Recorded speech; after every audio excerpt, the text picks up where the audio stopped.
Yon mga masters, bali 8 videos, araw-araw tuwing umaga na po tayo mag-a-upload. Maraming salamat sa mga solid kong masters dyan na patuloy pa rin na sumusuporta sa aking mga ina-upload na kwento o videos. At sa mga hindi nag-skip, maraming salamat po sa inyong lahat. At mag-iingat po kayo palagi and God bless. Magandang gabi mga masters, bali ngayon po ay 8 videos po ma-upload ko po sa aking YouTube channel. Tama nga mga masters, 8 videos nga po ma-upload ko. Yon, what's up mga masters? Nandito na naman tayo sa panibagong araw, panibagong kabanata na naman ang pagsasama-samahan natin ngayon guys.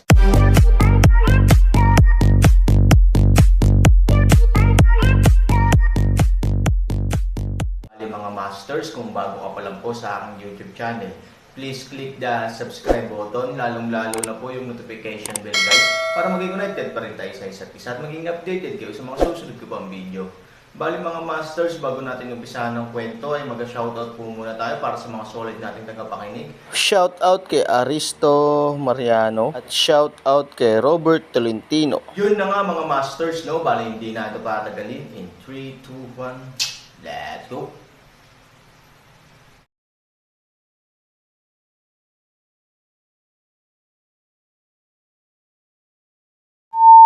Sa oras na ito, puno ng dugo ang bibig ni Aaron, ngunit pinilit niyang ipasok ang lahat ng dugo sa kanyang tiyan.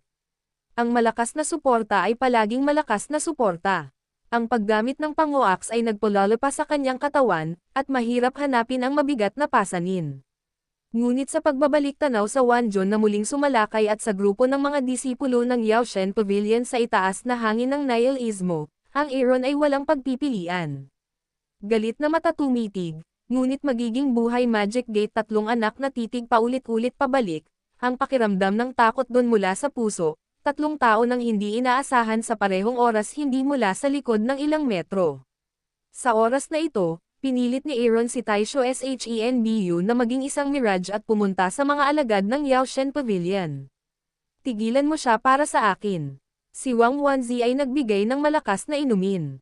Daan-daang alagad ang agad na lumipad. Nang dumating si Aaron na may dalang pango na palakol sa kanyang kamay at ang kanyang mga mata ay puno ng nakamamatay na hangin, isang grupo ng mga tao ang direktang nagkalat, at walang sino man ang nangahas na pigilan siya. Sa pag-asa lang sa momentum, maaari mong gawing baliw ang Yaoshen Pavilion. Maliban sa Aaron, natatakot ako na walang ibang makakagawa nito.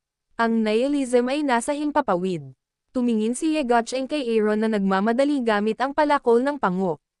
Natatakot din siya. Gusto niyang samantalahin ang pagkakatrap ni Aaron.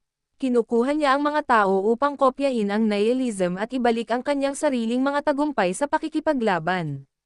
Ngunit ngayon siya ay nasa daan, ngunit siya ay nagiging isang mainit na patatas. What the hell is this guy? He's haunted. Sa isang sumpa, si Ye Guocheng ay tumalikod at tumakbo, hindi man lang nagdadalawang isip. Yaoshen ge 10,000 tao hukbo, hayaan Aaron kaya dumating at pumunta malayang, at, na makita kung sino ang nagtatago. Ang puso ni Luruaxen ay patuloy na umaalon. Mas gusto niya ang performance ni Aaron. Ito ang lalaki. Pagbalik sa bakanteng espasyo sa tarangkahan ng nihilistic sect, lumingon si Aroy at nakitang isang tao ang namamahala sa pass at 10,000 lalaki ang hindi bukas. Ipasok mo ang dating, mamatay. 3,000 malamig na tunog ng inumin. Walang nang ahas na sumulong. Ibigay mo sa akin. Kung hindi, mamatay ka. Ang pagkainip ni Wang Janzi ay hindi masama. Siya mismo ang namumuno sa hukbo. Kung matalo siya ng Aaron ng ganito, anong mukha ang mayroon siya sa hinaharap? Bilang isang bagong tunay na Diyos, anong mga kwalifikasyon ang mayroon siya para matawag siyang Diyos sa lahat ng direksyon? Binali niya ang leeg ng isang sundalong patuloy na umaatres sa tabi niya. Galit na ininom niya. Nang makita ang pagpatay kay Wang, ang mga disipulo ng Yaoshen Pavilion ay nagkatinginan at inatake ang Aaron. Si Aaron ay may hawak din na palakol na pango, lumilipad sa himpapawid at dumadagandong, pango palakol na may malaking gininto ang liwanag na waymang, na nagwawalis sa paligid. Para sa isang oras, sa kalagitnaan ng hangin ng Nile Istmo, ang sitwasyon ng digmaan ay mabangis at ang apoy ng digmaan ay tumaas sa lahat ng dako. Ngunit ang pangoaks mismo, Aaron ay hindi mahusay sa pagmaster, at hindi siya makagawa ng mahusay na kapangyarihan kapag siya ay kumonsumo ng maraming enerhiya. Bilang karagdagan, ang kanyang katawan ay malubhang nasugatan, at ilang round lamang ang lumipas, ang katawan ni Aaron ay ganap na nanghina, nanginginig sa kalagitnaan ng hangin, at maaaring matamba anumang oras. Bagamat maraming mga disipulo ang nahuhulog sa Yaoshen Pavilion, sa pamumuno ng maraming eksperto, ang pag-atake ay mas mabangis. Nang makitang parami ng parami ang nagkukumpulan sa kanyang harapan, at pinalibutan pa nga ang Aaron ng direkta, sa wakas ay ipinalakpak ni Luruaksan ang kanyang mga kamay sa mataas na bundok, at mabilis na umakyat si Chimeng. Hayaan mo siyang tumulong. Alam ni Luruaksan na naabot na ng Aaron ang limitasyon. Kung hindi niya ito gagawin muli, ang Aaron ay maaari lamang mamatay sa eksena. Ang pagganap ni Aaron ay lubos na nasiyahan sa kanya, na sapat na.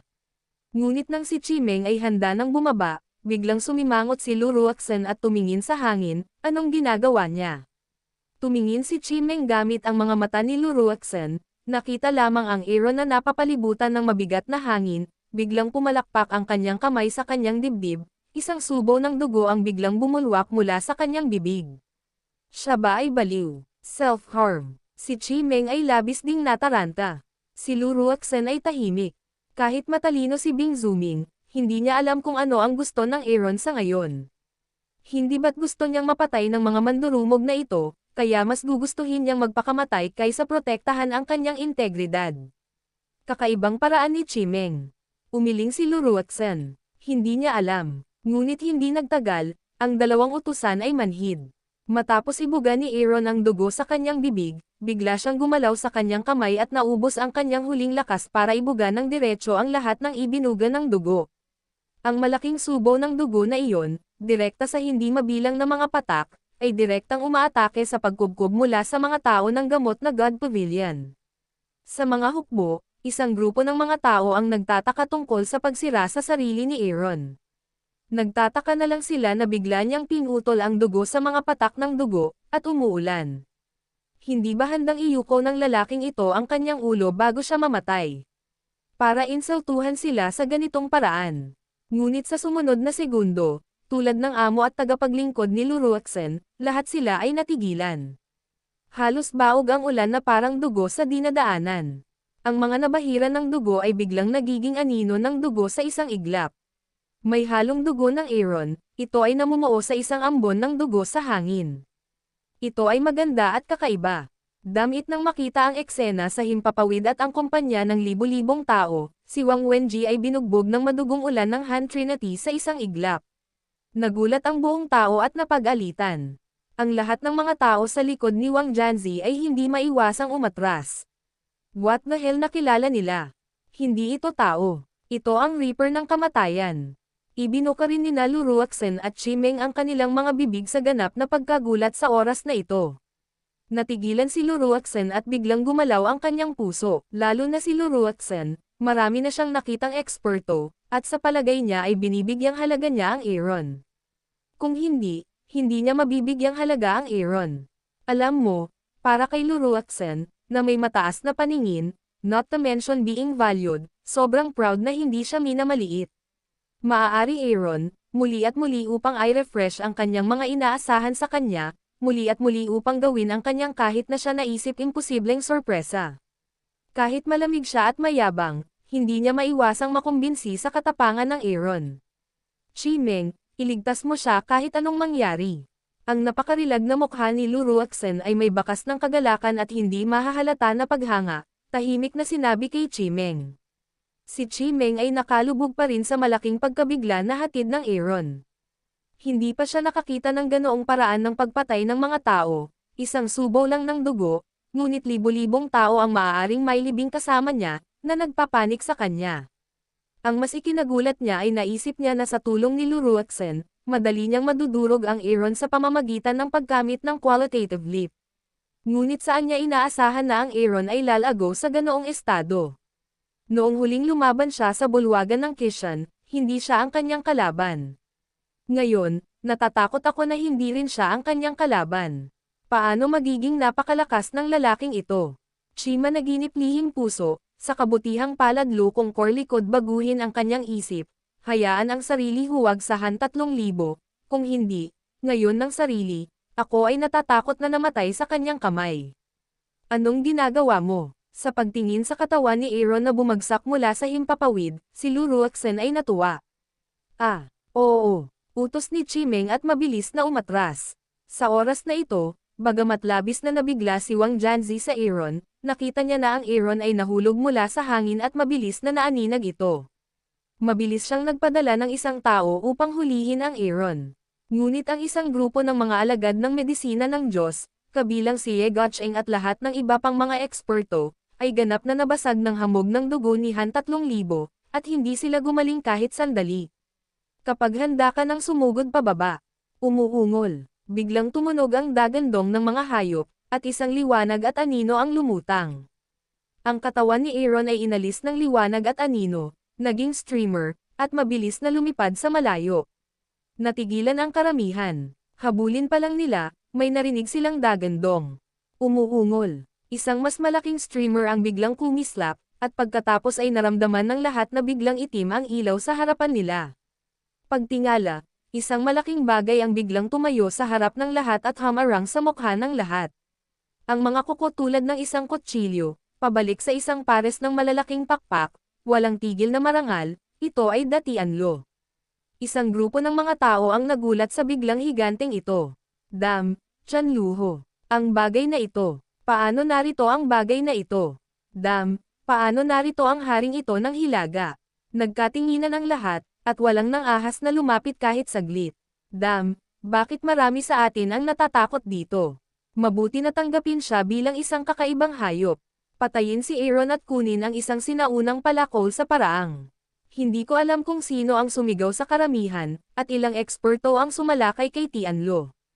Pagkatapos, dumami ang mga tao na sumama sa rank, at nagmadaling pumasok ang matinding labanan sa pagitan ng magkabilang panig. Nang ilang sandali, kahit na ang mga tao ay patuloy na natamba sa Yaoshen Pavilion, ang Tianluchen ay napapalibutan ng maraming tao at mahigpit na depensa. Halos sa oras na ito, isang asol na figure ang biglang lumitaw, at pagkatapos ay maraming kakaibang mga bilog ng tubig ang biglang lumitaw sa gitna ng hangin, at ang mga bilog ng tubig na ito ay napakakakaiba. Ang ilan ay sumabog mula sa baha, ang ilan ay biglang sumipsep sa lahat ng mga tao sa harap nila, at ang ilan ay biglang naglabas ng asol na liwanag upang salakayin ang iba. At ang figure ay umaasa sa mga hydrosphere na ito, mabilis na shuttle isang lugar, isang panaghoy. Ano yon? Kumunot ang mga kilay ni Ye Guocheng. Sa ilalim ng asol na figure, nasilaw ang kanyang misteryosong figure at puting balat. Hindi, ito ay Henry. Headpick Elder malamig na boses paraan. Ang mangkukulam sa dagat. Dam, kakaiba talaga ngayon. Ang mga tao mula sa dalampasigan at sa dulong hilaga ay tumatakbo sa amin. Ano ang espesyal na bagay na dapat gawin? Narinig ni Ye Guocheng ang salitang Haino, at sumakit ang ulo niya.